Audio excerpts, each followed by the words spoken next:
There was a time when the world did not belong to nations, flags, or borders as we know them today. It belonged to something far older, far quieter, and far more powerful than history dares to admit. Long before modern maps were drawn, before continents were renamed and timelines were written, there existed an empire so vast that its influence touched nearly every corner of the known world. Its merchants moved across deserts that should have killed them. Its engineers raised stone where no stone should stand. Its laws governed people who never spoke the same language, never worshipped the same gods, and never shared the same blood. And then it vanished. No final war recorded. No clear collapse described. No ruins proudly labeled as its capital. Just absence. Historians speak of empires rising and falling as if it were a natural law. But this empire did not fall the way others did. It did not fade slowly into decay. It did not fracture neatly into smaller kingdoms. It did not leave behind a single definitive story of its end. It simply stopped being remembered. And that is the most unsettling part. Because when something that powerful disappears without explanation, it raises a dangerous question. What if it wasn't destroyed? What if it was erased? The people of this empire did not call themselves conquerors. They believed domination through fear was inefficient. Instead, they mastered something far more enduring: systems. Systems of trade that made resistance pointless. Systems of governance that replaced chaos with orders so effective that even conquered peoples preferred it to freedom. Systems of knowledge passed orally, symbolically, and architecturally, encoded in ways that would survive even if writing did not. They understood something modern civilizations are only beginning to rediscover. Control the flow of resources, and you never need to control the people directly. Gold was not their greatest weapon. Food was not their greatest weapon. Even armies were secondary. Their greatest weapon was interdependence. Every road led somewhere useful. Every city was positioned with intent. Every settlement had a role. Remove one piece, and the entire system suffered. Not just the empire, but everyone connected to it. That is why rebellion was rare, and why collapse should have been impossible. At its height, this empire influenced trade routes stretching across continents. Ships followed currents they had mapped centuries earlier. Caravans relied on way stations they had established generations before. Laws written in one region were enforced thousands of miles away, without a standing army present. How does something like that disappear? To understand the mystery, we must begin where all great empires begin, not with power, but with necessity.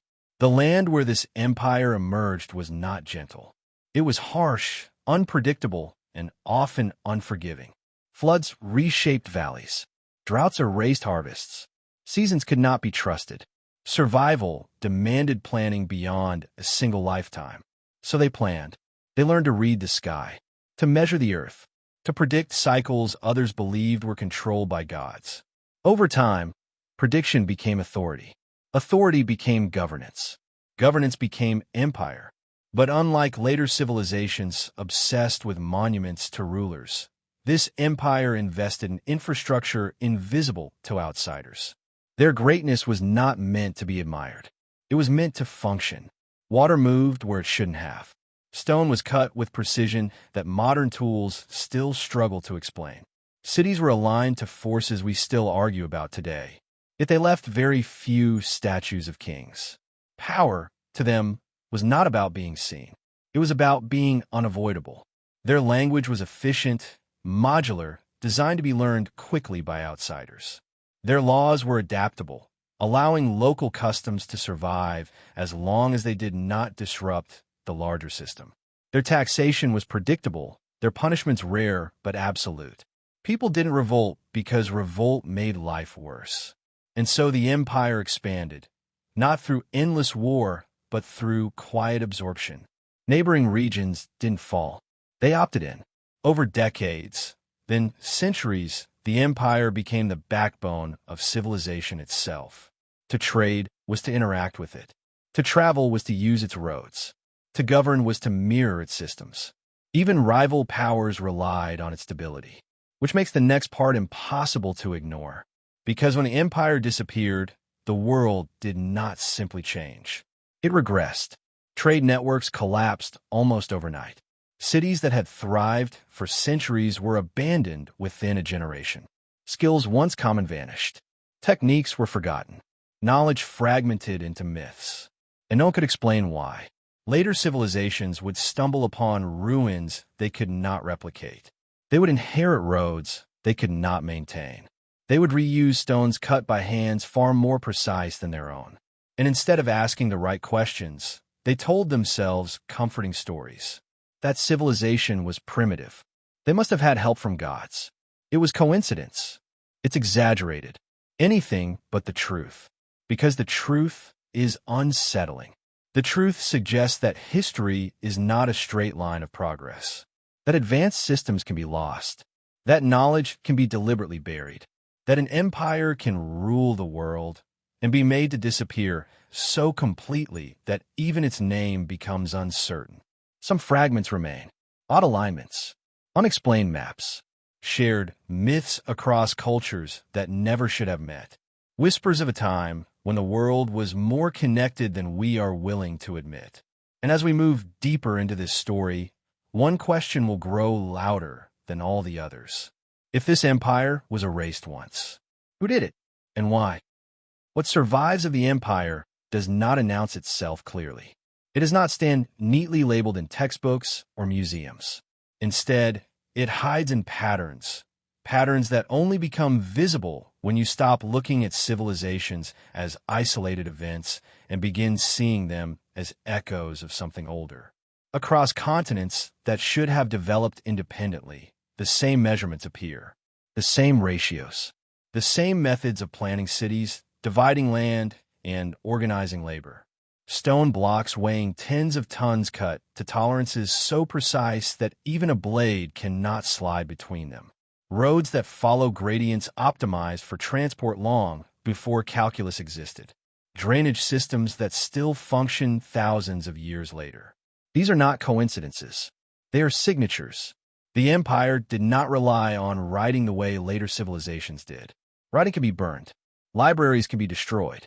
Instead, they embedded knowledge into design, into proportions, into rituals repeated without people remembering why, into tools whose purpose outlived the memory of their makers. This is why the empire is so difficult to trace. Its intelligence was decentralized. There was no single capital whose destruction would end everything. No emperor whose death would cause collapse. No holy book whose loss would erase belief. The system was the empire, and systems do not die easily. At least, not naturally. When scholars speak of the dark ages that followed the empire's disappearance, they often describe it as a time of chaos, ignorance, and fragmentation. But this framing hides a more disturbing reality. The darkness was not simply the absence of light. It was the absence of memory. Generations woke up surrounded by infrastructure they did not understand. They followed roads without knowing who built them. They worshipped at sites whose alignments no longer made sense to them. They used calendars inherited from a forgotten authority, adjusting them slightly, hoping they were still accurate. And slowly, accuracy was lost. Without centralized calibration, systems drifted. Measurements changed. Laws became inconsistent. Trade became risky. What had once been seamless began to fracture. Not because the empire was weak, but because it was gone, and no one remembered how it worked. This is where the story becomes uncomfortable. Because evidence suggests the empire did not vanish due to famine, invasion, or natural disaster. Those leave traces, mass graves, burn layers, sudden shifts in material culture. Instead, what we see is a controlled withdrawal. Administrative centers abandoned methodically, high-level knowledge disappearing first, while everyday life continued for a time. Symbols defaced, not violently destroyed.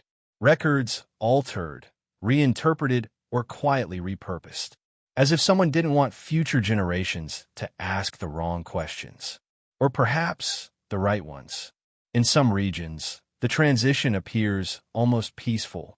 Authority dissolves, but cities remain inhabited.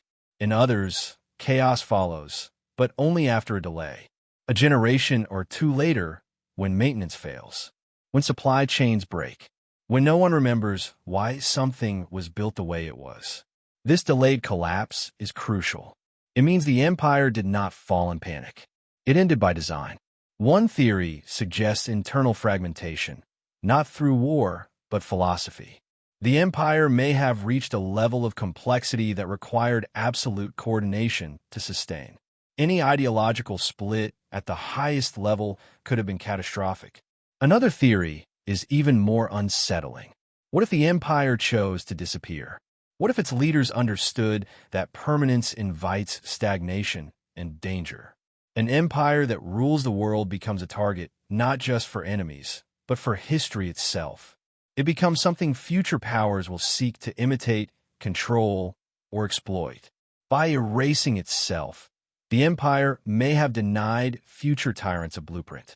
Or worse, what if the empire discovered something it should not have? Advanced knowledge often brings unintended consequences.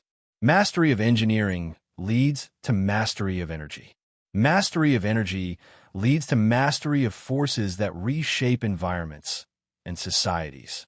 If the empire unlocked a principle too powerful to survive misuse, disappearance may have been the only ethical choice. Better to vanish than to leave a weapon behind. But ethics alone rarely erase civilizations. There are signs of pressure, external forces rising, new powers forming beyond the empire's control, less interested in systems, more interested in domination. The empire's strength, interdependence, may have become its weakness. As local authorities grew more autonomous, loyalty shifted. Regional identities hardened. The system still functioned, but belief in it weakened. And systems require belief. Once people stop trusting that the roads will be maintained, they stop trading. Once they stop trading, cities shrink. Once cities shrink, specialists disappear. And once specialists disappear, knowledge collapses faster than it was ever built. Still, this does not explain the silence. Later empires were eager to claim legitimacy by linking themselves to ancient greatness. They named themselves successors. They stole symbols. They rewrote myths. Yet almost none openly claimed direct descent from this empire. Why? Because to acknowledge it would raise a terrifying implication. That civilization had already peaked once before, and that progress is not guaranteed. In scattered myths, the empire survives under different names. A golden age, a time when gods walked among men. A lost world destroyed by hubris. A forgotten kingdom swallowed by time. These stories contradict each other, but they share a core truth. Something immense existed, something ordered, something that ended, and its end reshaped humanity more profoundly than any war ever recorded. As we move forward, we must confront the fragments that remain. The technologies attributed to later cultures but clearly inherited. The knowledge rediscovered and celebrated as new. The symbols that appear again and again, stripped of meaning but never fully abandoned. Because the empire may be gone, but it was never truly destroyed. The most dangerous remnants of the empire are not its ruins. They are its inheritances, the things later civilizations adopted without understanding where they came from. Consider law. Across regions separated by oceans and centuries, legal principles appear with uncanny similarity. Concepts of property, contract, debt, civic duty, and punishment structured in nearly identical ways. Not copied word for word, but structurally aligned, as if derived from shared template. This was not cultural coincidence. It was systemic inheritance. The empire understood that control enforced by force decays quickly. Control embedded in expectation lasts indefinitely. When people believe rules are natural, they stop questioning who created them. So the empire built law to feel inevitable. Later societies believed these laws were their own inventions. They weren't. They were fragments of a framework once applied on a global scale. The same is true of timekeeping. Calendars attributed to different ancient cultures align too closely to be independent. The division of the day, the structure of weeks, the relationship between lunar and solar cycles. Even the placement of festivals and sacred dates follow patterns that suggest a single originating system. one designed not just to track time, but to regulate behavior. Time, to the empire, was governance. Control the calendar, and you control labor. Control labor, and you control production. Control production, and you control survival. Even religion bears the imprint. The empire did not impose a single god. That would have fractured loyalty. Instead, it allowed belief systems to flourish locally, while quietly standardizing their structure. A high deity, intermediaries, moral laws, sacred spaces aligned to cosmic events, rituals tied to agricultural cycles. Different names, same architecture. This made conversion unnecessary. People could keep their gods as long as those gods fit the system. And they almost always did. When the empire withdrew, these belief systems remained, but without coordination. Over time, they hardened into dogma. What had once been symbolic guidance became literal truth. What had once been flexible became rigid. Religion did not begin as control, but became it once the original designers were gone. Technology tells the same story. There are tools attributed to later cultures that appear suddenly, fully formed, with no clear developmental history. Techniques for metallurgy, precision stonework, advanced surveying, agricultural optimization. Then just as suddenly progress stalls. The tools remain. The knowledge does not. This suggests transfer, not invention. The empire trained specialists who understood principles, not just techniques. When the system dissolved, those specialists disappeared, either dying without apprentices or being absorbed into local power structures that valued obedience over understanding. Knowledge became ritual. Ritual became tradition. Tradition became myth. And myth became history. This is why modern archaeology often misinterprets ancient capability. We assume linear progress because that's comforting. It allows us to believe we are smarter than those who came before. But the evidence does not support that belief. In some cases, ancient engineering exceeds modern replication, not because of superior tools, but because of superior system thinking. They designed for centuries. We design for profit cycles. They optimize for resilience. We optimize for speed. The empire did not care about monuments that impressed visitors. It cared about systems that endured neglect. Ironically, that very resilience allowed its influence to survive long after its identity was gone. But influence without understanding is unstable, and instability attracts opportunists. As generations passed, new elites rose who inherited fragments of imperial systems without knowing their purpose. They used law to dominate rather than stabilize, religion to enforce obedience rather than coherence, infrastructure to extract value rather than distribute it. The system twisted. What had once minimized conflict now amplified it. Empires rose, claiming divine right.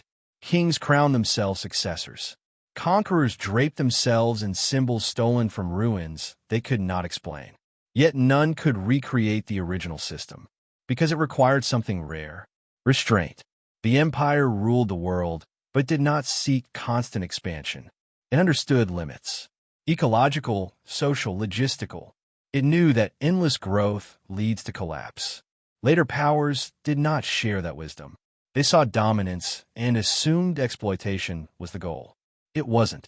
The empire's disappearance may have been the final act of restraint, a recognition that its continued existence would inevitably be corrupted by those who misunderstood it. So it withdrew, not overnight, not uniformly, but deliberately enough to ensure no single successor could claim full inheritance. What followed was fragmentation by design. Pieces scattered too widely to be reassembled easily. Knowledge hidden in forms that required patience to decode. Systems that worked only when applied holistically. And humanity failed the test. Instead of rebuilding the system, we fought over the pieces. And we're still doing it.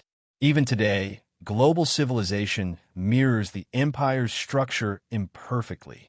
Trade networks, legal harmonization, time zones, infrastructure corridors, digital systems replacing roads, data replacing grain. We are rebuilding something ancient without realizing it, which leads to the final, most unsettling question. If the empire disappeared, to prevent misuse of its knowledge. What happens when we rediscover it anyway? The danger of rediscovery is not knowledge itself. It is confidence without wisdom. Every civilization that followed the empire believed it was advancing into something new. But progress built on fragments behaves differently than progress built on understanding. It accelerates unevenly. It creates power faster than responsibility. It amplifies mistakes instead of correcting them. The empire understood this imbalance. That is why it layered its knowledge. Surface-level techniques were easy to copy. Deeper principles required discipline, time, and collective restraint. The most powerful ideas were useless unless the entire system supported them. Remove ethics, and the technology failed. Remove balance, and the infrastructure collapsed. Remove patience, and the knowledge turned destructive. This was intentional. In the centuries after the disappearance, many cultures attempted to reclaim what they found. They reverse-engineered tools. They mimicked architecture. They reused symbols. But without the original context, they misunderstood cause and effect. They thought stone cutting was about force. It was about vibration and sequence. They thought agriculture was about yield. It was about sustainability across generations. They thought governance was about authority. It was about predictability. Each misunderstanding pushed civilization slightly off course. And over time, those deviations compounded. This explains a pattern that appears again and again in history. Civilizations rise rapidly using inherited knowledge, reach a peak faster than expected, then collapse just as quickly. Not because they lacked intelligence, but because they lacked the systemic grounding the empire once provided. They were standing on foundations they did not know how to maintain. Some ancient sites show evidence of desperate attempts to preserve knowledge. Symbols carved repeatedly, instructions simplified into myths, processes encoded into ceremonies. It was the last defense against forgetting. But simplification comes at a cost. Ritual survives. Meaning does not. The empire may have anticipated this. It may have accepted that most of its knowledge would be lost, distorted, or misused. What mattered was that fragments survived long enough for humanity to mature. Which raises a disturbing possibility. What if the empire did not disappear because it failed, but because it succeeded too early?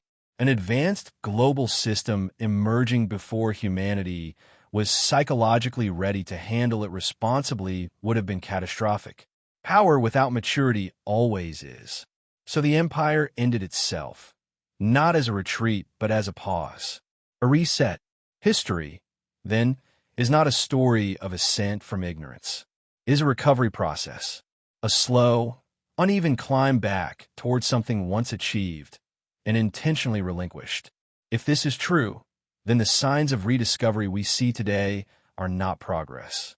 They are recurrence. Global interconnection returning. Centralized systems re-emerging. Knowledge spreading faster than wisdom. The same conditions that once required the empire to vanish are forming again. And here is the part most people miss. The empire did not just leave behind infrastructure and ideas. It left behind warnings. Warnings embedded in collapse layers, in abandoned cities, in unfinished projects, in places where construction simply stopped, as if the builders walked away mid-task. Those sites are not mysteries. They're messages. Messages that say, this is where we stopped because continuing would have caused harm. But modern civilization interprets them differently. We see interruption as failure. We rush to complete what was left unfinished, assuming our predecessors lacked ability rather than restraint. That arrogance may be our greatest risk, because the empire's disappearance was not the end of something ancient. It was the beginning of a test humanity has been taking for thousands of years without realizing it. Can we build systems that outlast individual ambition? Can we prioritize balance over dominance? Can we stop before we go too far? The empire answered those questions once. Then it removed itself from the equation. What remains is the echo of its choices and the shadow of its restraint. If we fail where it succeeded, history will not record another disappearance. It will record something far worse. And this time, there may be no one left to erase the evidence. What makes the empire truly terrifying is not what it built, but what it refused to become. Every civilization after it chased permanence, immortality through monuments, legacy through domination, survival through conquest. The empire understood that permanence is an illusion, and that the longer a system exists without renewal, the more dangerous it becomes. So it designed itself to be temporary, not fragile, not weak, but finite. This idea is almost impossible for modern minds to accept. We are conditioned to believe that success means growth without end. That decline is failure. That disappearance is defeat. But the empire treated disappearance as a safeguard. It believed that no single civilization should hold total influence indefinitely. That concentration of power, no matter how benevolent it begins, inevitably corrupts perception. Leaders stop seeing people. Systems stop adapting. Feedback loops break.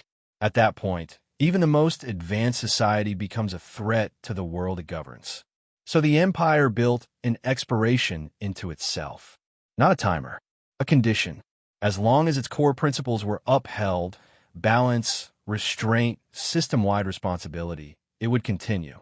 The moment those principles were compromised, the system would dismantle itself. This is why the disappearance appears uneven. Some regions retain stability for centuries. Others collapse quickly. The system didn't fail everywhere at once because corruption didn't emerge everywhere at once. When trust broke at the highest levels, coordination became impossible. When coordination failed, decentralization accelerated. And when decentralization crossed a threshold, the empire ceased to exist, not by destruction, but by irrelevance. People didn't wake up one day and realize the empire was gone. They simply stopped needing it. That may be the most profound lesson it left behind. Power only exists as long as it is useful. Later empires try to preserve power, even after it stops serving people. That is why they required force. That is why they bred resistance. That is why their falls were violent and remembered. The empire's end was quiet because it did not cling to authority. And silence is harder to study than catastrophe. As centuries passed, memory distorted. What was once a coordinated withdrawal became myth. A flood, a war of gods, a punishment, a curse. Humanity prefers dramatic endings. It makes suffering feel meaningful. But the truth is more unsettling. The empire trusted humanity to continue without it. And humanity struggled. We rebuilt fragments without understanding their limits. We expanded without restraint. We optimized for short-term gain. We treated dominance as destiny. Every collapse that followed was not random. It was symptomatic. We were repeating the same mistakes the empire had already solved.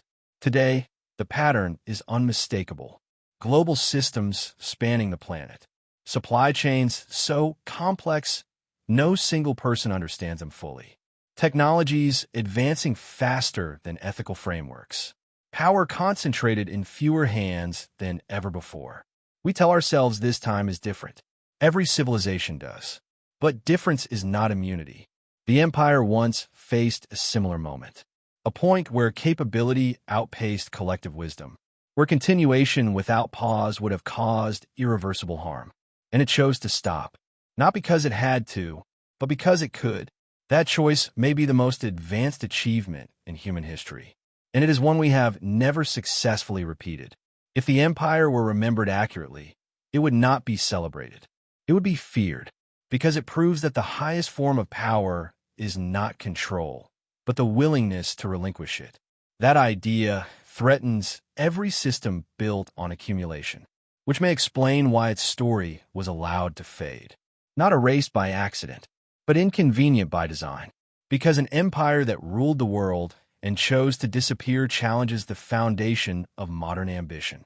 It asks a question no civilization wants to answer. When the time comes, will we know when to stop, or will we force history to end us instead? There is a final layer to the empire's disappearance that is rarely discussed, even among those who accept that it once existed. Continuity. Most civilizations tie continuity to bloodlines, dynasties, or institutions. When those collapse, the civilization collapses with them. The empire did something radically different. It separated continuity from identity. It did not need to be remembered to continue influencing the world. Its goal was not survival as a name, a flag, or a ruling class. Its goal was survival as a pattern. And patterns are far harder to destroy. This is why the empire did not leave behind a clear narrative of itself. Stories can be challenged. Texts can be questioned. Heroes can be torn down. But systems embedded into daily life persist invisibly. You don't question the road you walk on. You don't question the calendar you live by. You don't question the structure of trade, debt, obligation, or governance if it feels natural. The empire understood that the most enduring form of control is the one people do not perceive as control at all. So when it disappeared, it did not leave a vacuum. It left habits.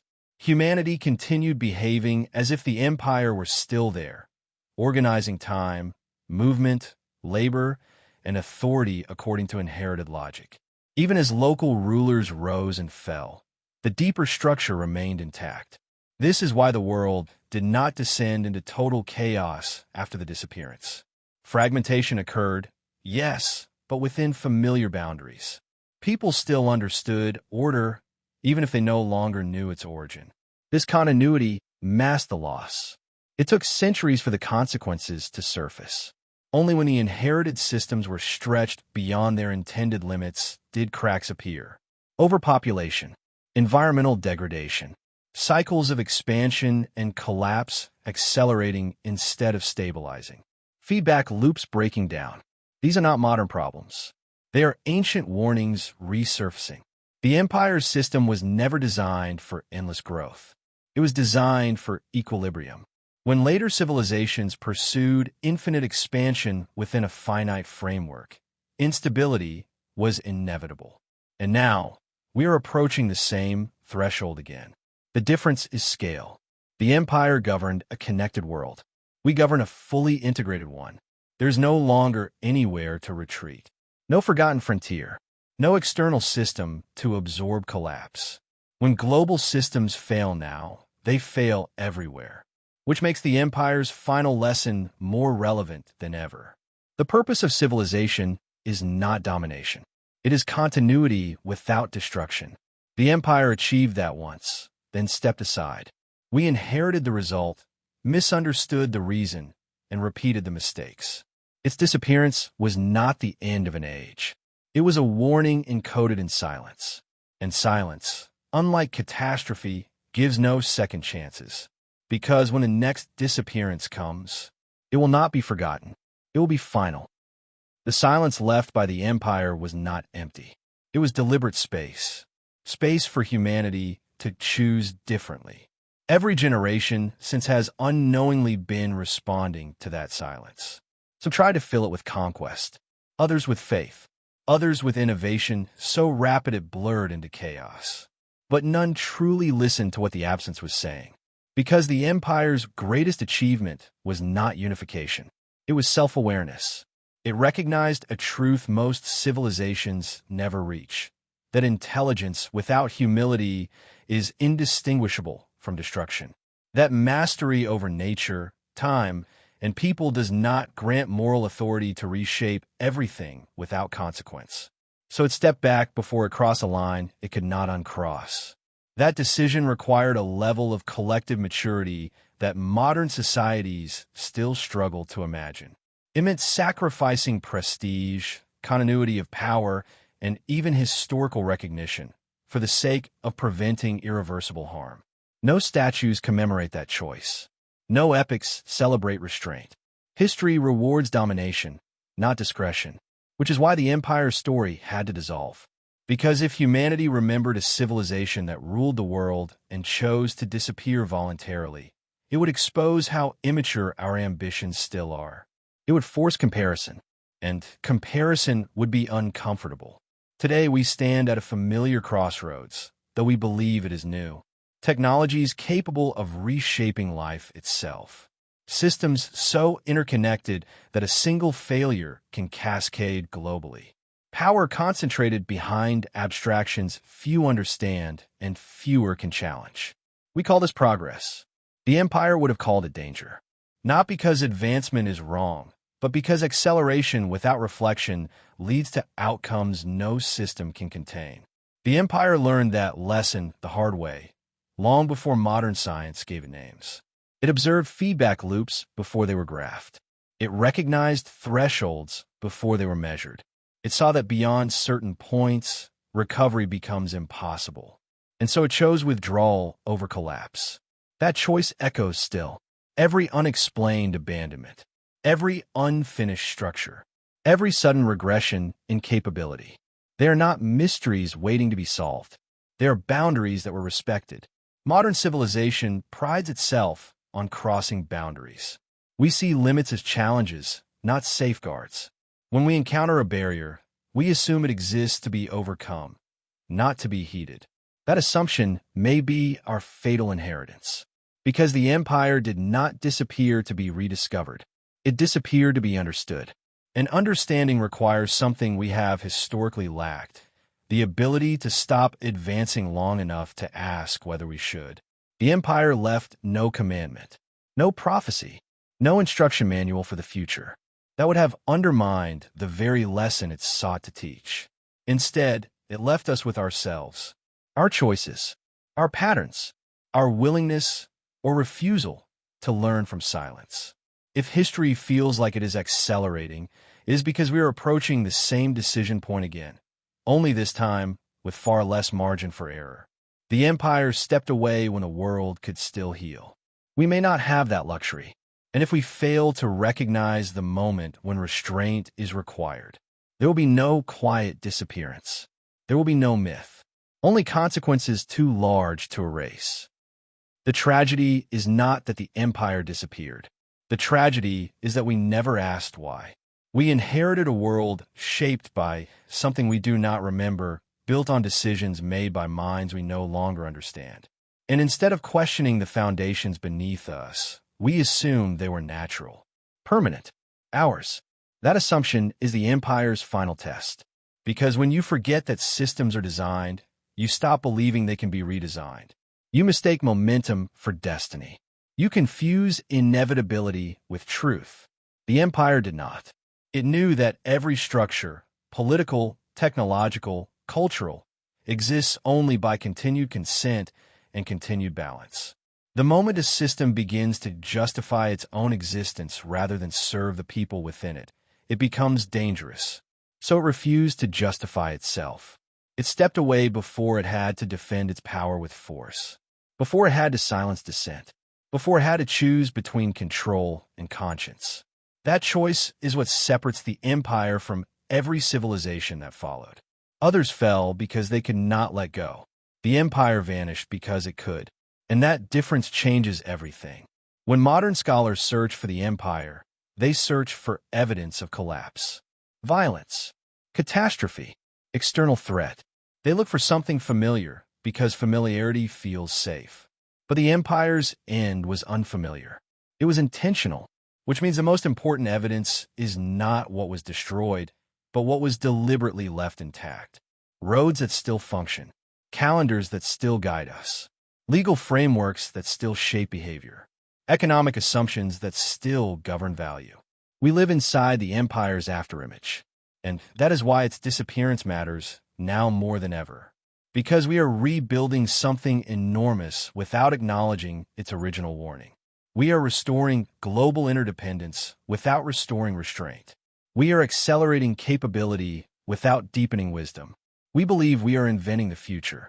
In reality, we are approaching a familiar edge. The empire once stood there too, facing a choice between endless expansion and conscious withdrawal. It chose the path that preserved humanity, not itself. We have not yet made that choice. And if we fail to recognize the pattern in time, history will not repeat quietly. It will not allow us the mercy of forgetting.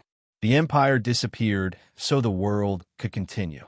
If we disappear next, there may be nothing left to remember us at all. There is one final truth the empire's story whispers, though most are too far removed in time to hear it clearly. Civilizations imagine that survival is measured in years, dynasties, or monuments. The empire measured survival in effect, not fame, not territory, not power, but consequence. Every road it built, every law it enforced, every pattern it embedded, it was designed to outlast rulers, empires, and even collective memory. Its disappearance was not the end of influence. It was the continuation of influence under a new guise, invisible, silent, and enduring. This is why its lessons are so easily missed. We look for rulers to admire, battles to glorify, or technologies to replicate. But the empire's true achievement cannot be touched. It cannot be conquered. It cannot be imitated without understanding the systems that make it work. The empire reminds us that restraint can be more powerful than domination, that the ability to step back, to relinquish control, to allow systems to function without constant interference, is a form of mastery few civilizations ever achieve. And that mastery is far more difficult than conquest, far more difficult than invention, far more difficult than immortality in stone or story, because it demands humility. The empire chose humility. It chose the world over itself. And as we look around at the networks, the systems, the technologies, and the powers we wield today, that choice resonates louder than ever. If we cannot learn to wield influence responsibly, if we cannot understand when to step back, history will not forgive us. The empire's disappearance was not failure. It was wisdom, and it remains the quietest, most profound warning we have ever received. The question is no longer whether we can rebuild its greatness. The question is whether we can survive it. And so, the empire vanished, not through war, not through weakness, but through choice.